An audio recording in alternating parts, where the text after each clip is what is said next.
Assalamualaikum warahmatullahi wabarakatuh. Nama saya Tania Nana Putri, NIM 1930401131. Saya dari kelompok 9 yang akan menjelaskan atau menyimpulkan isi makalah kelompok kami. Yang pertama yaitu rawi. Pengertian rawi adalah orang yang memindahkan suatu hadis dari seorang guru kepada orang lain atau membukukannya ke dalam suatu kitab hadis. Rawi yang pertama adalah para sahabat dan rawi yang terakhir adalah orang yang membukukannya. Adapun syarat-syarat rawi yaitu harus adil, balik, berakal, muslim, tidak pernah melakukan perbuatan dosa besar, tidak sering melakukan dosa kecil, dan dabit. Dabit mempunyai dua pengertian. Yang pertama yaitu dabit dalam arti kuat hafalan serta daya ingatnya dan bukan seorang pelupa. Yang kedua, dabit dalam arti dapat memelihara kitab hadis dari gurunya sebaik-baik mungkin sehingga tidak mungkin adanya perubahan. Adapun daftar para hadis yang paling banyak meriwayatkan hadis yaitu salah satunya Abu Hurairah meriwayatkan 5.374 hadis. Ada juga yang lain, teman-teman bisa lihat sendiri pada makalah. Yang kedua yaitu sanad.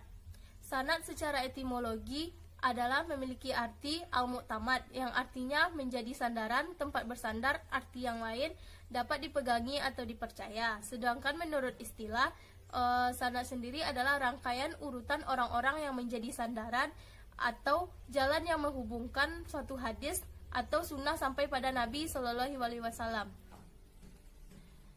Dalam hubungannya dengan istilah sanad ini dikenal juga istilah-istilah yaitu musnad, musnid, dan isnad.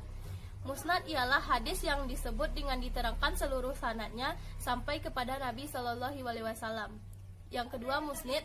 Musnid ialah orang yang menerangkan hadis dan menyebut sanadnya. Yang ketiga yaitu isnad. Isnad ialah menerangkan atau menjelaskan sanadnya hadis atau jalan menyandarkan hadis. Yang ketiga yaitu matan. Matan dari segi bahasa berarti punggung jalan atau tanah yang keras dan tinggi. Sedangkan segi istilah berarti materi berita yang berupa sabda, perbuatan atau tahrir Nabi Shallallahu Alaihi Wasallam yang terletak pada sanad yang terakhir. Adapun secara umum, matan dapat diartikan selain sesuatu pembicaraan yang berasal dari Nabi Shallallahu Alaihi Wasallam atau tentang Nabi Shallallahu Alaihi Wasallam, juga berasal atau tentang para sahabat. Yang B yaitu periwayatan hadis secara lafal dan makna. Kata riwayat adalah masdar dari kata kerja rawa. Warahmatullahi wabarakatuh. Baiklah, saya Sukma Hayati dari kelompok 9 akan menjelaskan tentang struktur hadis, pola periwayatan, dan generasi periwayatannya. Yang pertama yaitu struktur hadis.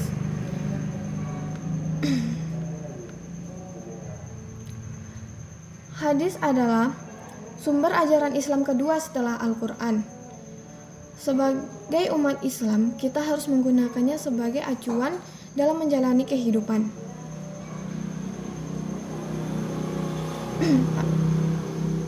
Hadis merupakan sesuatu yang didasarkan kepada Nabi. Untuk itu kita harus meneladaninya seperti halnya kita meneladani Al-Quran. Namun, banyak terjadi permasalahan mengenai hadis. Hal ini diakibatkan oleh banyak hal, antara lain penghimpunan hadis yang memakan waktu lama, tidak seluruh hadis yang banyak dan beragam dengan metode penyusunan yang beragam pula, serta timbulnya pemalsuan hadis. Dalam periwayatan sendiri, hadis Nabi berbeda dengan Al-Quran. Periwayatan Al-Quran berlangsung secara mutawatir, sedangkan hadis Nabi berlangsung secara mutawatir dan sebagian lagi secara ahad. Sehingga dalam pemaknaannya pun banyak terjadi perbedaan dan perdebatan. Ada juga yang mempermasalahkan mengenai kesahihan dan tidaknya suatu hadis. Penilaian hadis dapat dikatakan sahih tergantung dari berbagai hal. Salah satu yang menjadi acuan penelitian sahih atau tidaknya suatu hadis adalah dilihat dari struktur hadisnya yang terdiri dari sanad, matan, dan rawinya. B. Sanad, matan, dan rawi dalam hadis. Yang pertama, sanad. Menurut bahasa, sanad mengandung arti kata torik, yaitu jalan atau sandaran. Sedangkan menurut istilah hadis,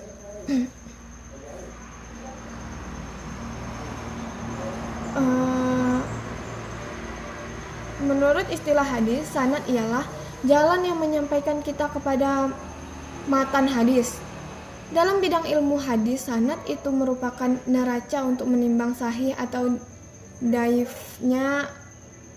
Andai kata salah seorang dalam sanad ada yang fasik atau yang tertuduh dusta, atau jika setiap para pembawa berita dalam mata rantai sanad tidak bertemu langsung, maka hadis tersebut dhaif sehingga tidak dapat dijadikan hujah.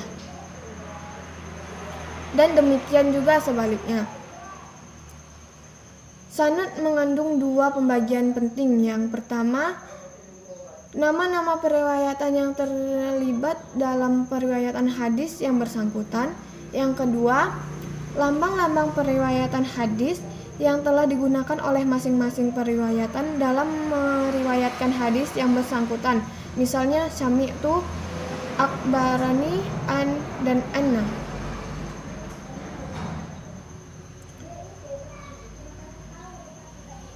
Dari kata sanad keluarlah kata isnad, musnid, dan musnad. Yang pertama, isnad hadis. Menurutnya ialah menyandarkan sesuatu kepada sesuatu yang lain. At-Tibi mengatakan bahwa sanad dan isnad berdekat-dekatan maknanya. Karena para penghafal hadis dalam mensahihkan dan mendaifkan berpegangan pada sanad itu. Ibnu Jamaah mengatakan bahwa para muhaddis memakai kalimat isnad dan sanad dalam suatu pengertian. Yang kedua, musnid. Musnid adalah orang-orang yang menerangkan hadis dengan sanadnya. Yang ketiga, musnad. Musnad secara bahasa yaitu suatu yang kita sandarkan kepada orang lain atau kepada yang lain. Sedangkan menurut istilah berbeda pengertiannya, yakni nama bagi hadis yang disandarkan kepada Rasulullah dengan menerangkan sanadnya yang bersambung walau pada akhirnya. Yang kedua, nama bagi kitab yang mengumpulkan hadis yang diriwayatkan oleh seorang sahabi.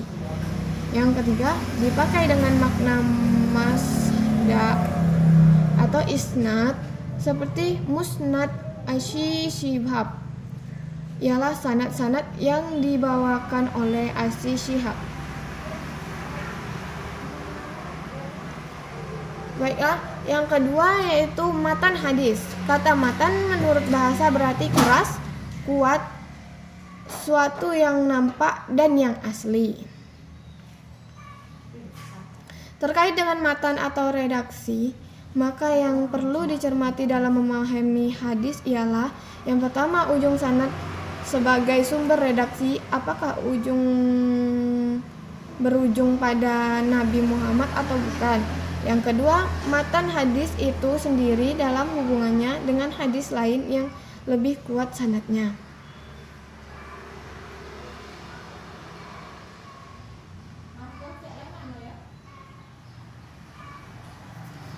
Assalamualaikum warahmatullahi wabarakatuh. Baiklah, saya Elsa Effendi dari kelompok 9 akan mempresentasikan makalah saya tentang struktur hadis, pola periwayatan hadis, dan generasi periwayatannya. Yang pertama, struktur hadis dan urgensi pada struktur hadis. 1. Struktur hadis.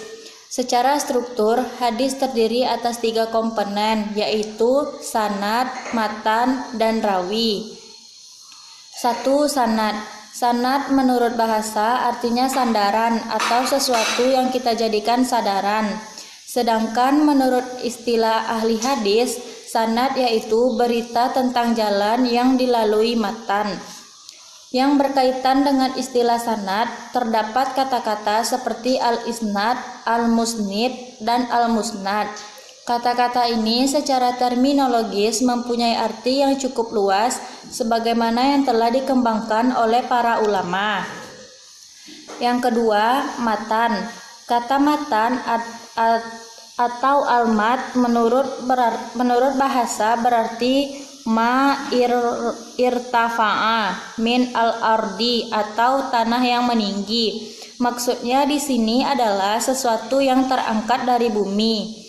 Sedangkan menurut istilah adalah satu kalimat tempat berakhirnya sanad, yang mana maksud pembicaraan atau materi berita yang disampaikan setelah sanad yang terakhir. Dengan kata lain, matan adalah isi, materi, teks, hadis itu sendiri. Yang ketiga, rawi. Kata rawi atau al-rawi berarti orang yang meriwayatkan atau yang memberitakan hadis. Sebenarnya, sanad dan rawi itu merupakan dua istilah yang tidak dapat dipisahkan. Sanad-sanad hadis pada tiap-tiap tabakohnya juga disebut rawi. Jika yang dimaksud dengan rawi adalah orang yang meriwayatkan dan memindahkan hadis, akan tetapi yang membedakan antara rawi dan sanad adalah terletak pada pembukuan atau pendawinan hadis. Yang B, urgensi dari ketiga struktur hadis tersebut. Yang pertama, urgensi pada sanad. Dalam wacana urgensi sanad hadis akan ditemukan cukup banyak kaul ulama yang dapat dijadikan referensi. Dari ungkapan mereka terlihat jelas bahwa keberadaan sanad merupakan suatu keniscayaan. Abdullah bin Mubarak pernah mengatakan sebuah ungkapan yang sangat populer dalam khazanah ilmu hadis bahwa sanad merupakan bagian dari agama. Sekiranya tidak ada sanad, maka siapa saja akan bebas mengatakan apa yang dikehendakinya. Yang kedua, urgensi pada Assalamualaikum warahmatullahi wabarakatuh. Baiklah, saya akan menjelaskan tentang poin B, yaitu struktur sanad, matan, dan rawi dalam hadis. 1. Sanad. Secara bahasa, sanad berarti sandaran, dan secara istilah sanad yaitu rangkaian para periwayat hadis yang menghubungkan sampai kepada redaksi hadis. Contohnya, seseorang tidak bisa naik ke loteng rumah atau atap rumah kecuali dengan menggunakan tangga. Maksudnya, tangga adalah sanad. Jadi, seorang tidak akan mungkin sampai kepada Rasulullah dalam periwayatan hadis, melainkan harus melalui sanad. 2. Matan hadis. Menurut bahasa, matan berarti keras, kuat, suatu yang nampak dan yang asli. Matan hadis ialah pembicaraan atau materi berita yang di-offer dari sanad yang terakhir. Baik isi pembicaraan itu sabda Rasulullah, sahabat, atau tabi'in. Misalnya, Al-Hakim meriwayatkan bahwa Rasulullah bersabda, penghulu syuhada adalah Hamzah dan orang yang berdiri di hadapan penguasa untuk menasihatinya, lantas ia dibunuh karenanya. Suatu matan yang dapat diterima apabila 1. Tidak bertentangan dengan akal sehat. 2. Tidak bertentangan dengan hukum Al-Quran. 3. Tidak bertentangan dengan hadis mutawir. 4. Tidak bertentangan dengan amalan yang telah menjadi kesepakatan ulama masa lalu. 5. Tidak bertentangan dengan dalil yang telah pasti. 3. Rawi. Rawi yaitu orang yang meriwayatkan atau memberitahukan hadis. Ada hal yang harus diteliti pada diri periwayat hadis untuk dapat diketahui apakah riwayat yang dikemukakannya dapat diterima. 1. Adil. Keadilan memiliki 4 unsur hara, yakni beragama Islam, mukallaf, melaksanakan ketentuan agama, dan menjaga muru'ah. 2.